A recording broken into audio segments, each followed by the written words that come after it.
Hey there everyone and welcome back to the channel. Today we're on another exciting hunt for hidden treasure right in your pocket change or your coin rolls.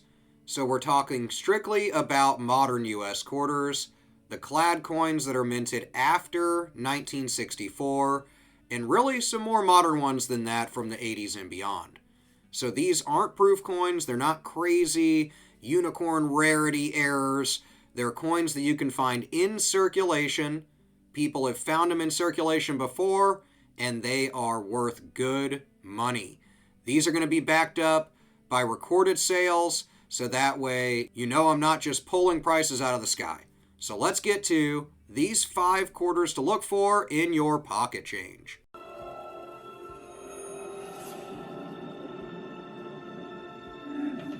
The first one is the 1983p Washington quarter with a double die reverse or DDR error. This is a well-known and sought-after error that has been found by countless collectors searching through their change or through coin rolls. It originates from the Philadelphia Mint, which means it won't have a mint mark. So how to identify this thing? With a loupe or some sort of magnifying glass, examine the reverse side or back of the coin, specifically the motto E pluribus unum above the eagle. Often the word quarter in quarter dollar also will show doubling. Look for clear, distinct doubling on any of these letters. The doubling should appear as a separate, slightly offset outline or ghosting of the letters, not just wear and not just a blurry looking strike. The stronger the doubling, the more valuable your coin might be. So why is it valuable? This is a legitimate and identifiable double die error from a common year, making it an accessible yet rewarding find for a lot of different people. These can have a really wide range of values. Circulated, where they're fine to very fine with clear doubling though, can value between $20 and upwards of $75. This depends, of course, on the clarity of the doubling. Uncirculated versions like MS60 through 64 can sell easily from $100 to $300, with high-grade examples in MS65 or higher selling for close to $1,000 sometimes. The next coin is the 2006p Colorado Quarter. This one has a die cud reverse. So this one is a distinctive and often dramatic error that can be found on many modern quarters, but we'll focus on a specific known example, which is the 2006p Colorado Quarter with a die cut on the reverse. So what is a cud? A cud is a type of die break where a piece of the minting die breaks off, usually toward the rim, leaving a raised, unengraved blob of metal on the coin. So how do you identify these? On the reverse of the 2006p Colorado Quarter, you'll want to look for a prominent raised lump of metal extending from the rim. This is typically on the upper left side, potentially obscuring parts of the mountain or the lettering. This isn't just a scratch or damage, it's a solid raised piece of metal that looks like a blob. So if you have a scratch or damage-like zone, this is not going to be an error. Smaller die chips might also be present, but we're looking for a significant cud that's connected to the rim in most cases. Now, why is it valuable? Cuds are a direct result of damaged dies, so they're highly collectible mint errors. The larger and more dramatic they are, the more valuable they can be. And that's not just for this coin, it's for a ton of different cuds that are known to exist. So what are the values of these bad boys? Circulated ones with minor cuds, depending on clarity, can be anywhere between $20 and $70. Uncirculated versions in lower MS grades can be somewhere around $200. Now, really large and really spectacular looking cuds, really highly graded ones with dramatic cuds, can see close to $400, but there have been versions graded by PCGS that have sold for almost $1,000. The next one on the list is the 2008D Alaska Quarter with a Clipped Planchet. So these are a really cool, visually striking error. These 2008D Alaska quarters with this error are great to look for. This occurs when the blank coin disc or planchet isn't perfectly round because of a piece that was clipped off during the blanking process before it was struck by the die.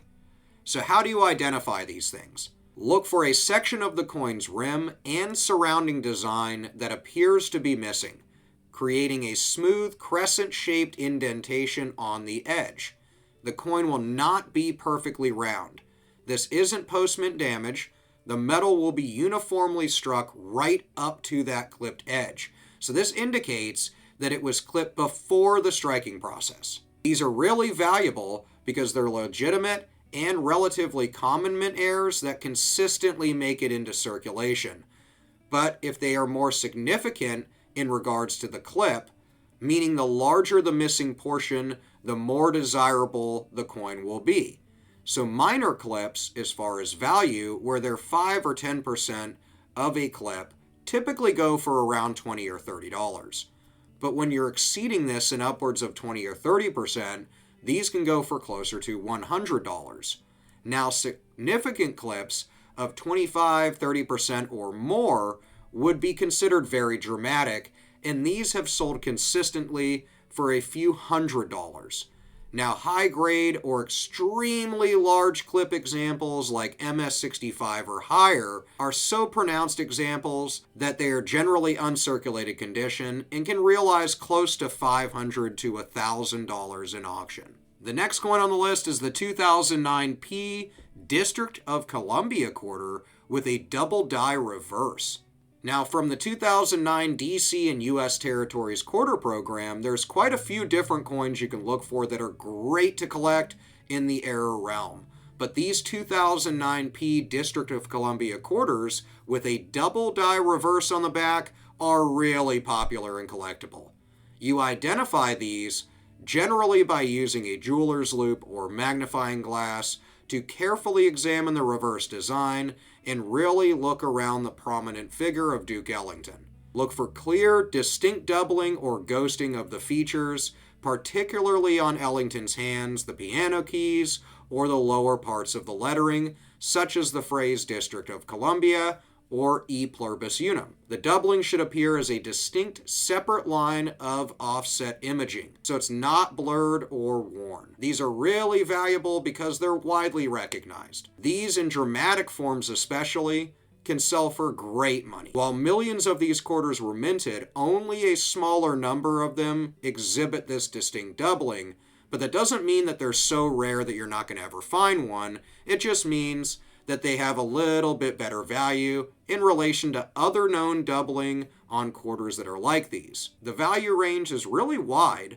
but generally in lower circulated values, they can be seen selling for around $20. Uncirculated grades upwards to high-grade uncirculated specimens can sell anywhere between $50 and $400 or $500, depending on how strong the doubling is and how great the condition is. The final coin on our list is in fact a type that I want to talk about, and that's a category of error that I think is really great to look for, and that's obverse or reverse lamination errors. This happens when impurities or flaws in the metal strip cause layers of the coin surface to flake or peel away. These are pretty easy to identify because you can look for raised or peeled areas on the coin surface, or areas where a thin layer of metal appears to be missing, revealing a slightly different color, often a duller gray or reddish tint from the copper core. These can appear as cracks, bubbles, or peeling sections, varying greatly in both their size and shape. It's a genuine defect in the planchet itself and not a post-mint damage thing. So these can be really, really valuable and really fun to find. Lamination errors are distinct minting flaws that are visibly evident and really, really fun. The larger and more dramatic, the more valuable they'll be. The value ranges on these also vary greatly, like some of the other coins on this list, where small flakes and cracks can only sell for around $5 or $10. But when you're getting into more significant lamination errors, where dramatic peeling, missing sections, or large areas have this error, then these can be an impressive amount of value, usually selling for anywhere between $100 and $400 or $500. There are versions in MS65 or higher, though, that have sold for way over $1,000. So there you have it, 5 fascinating errors and varieties in US quarters that you can truly find in your change or coin rolls. The thrill of the hunt is real, and the proof that valuable coins aren't just from long ago. So remember, if you believe you found one of these, getting it authenticated is crucial. You can join social media groups where you can post pictures and get some second opinions, but getting them authenticated and graded when you have these errors that are worth really good money is key. You can research actual past sales of graded coins that way, and you can look at major auction house archives and compare them to your newly graded coin. So what's the most surprising coin that you have discovered? Or what error are you hoping to find next? Let me know in the comments. If you enjoyed this video and want more coin, collectible, currency, and crazy videos in the world of collecting, then hit the subscribe button and check out my other videos. I will see you guys in the comments, and I'll see you in the next one.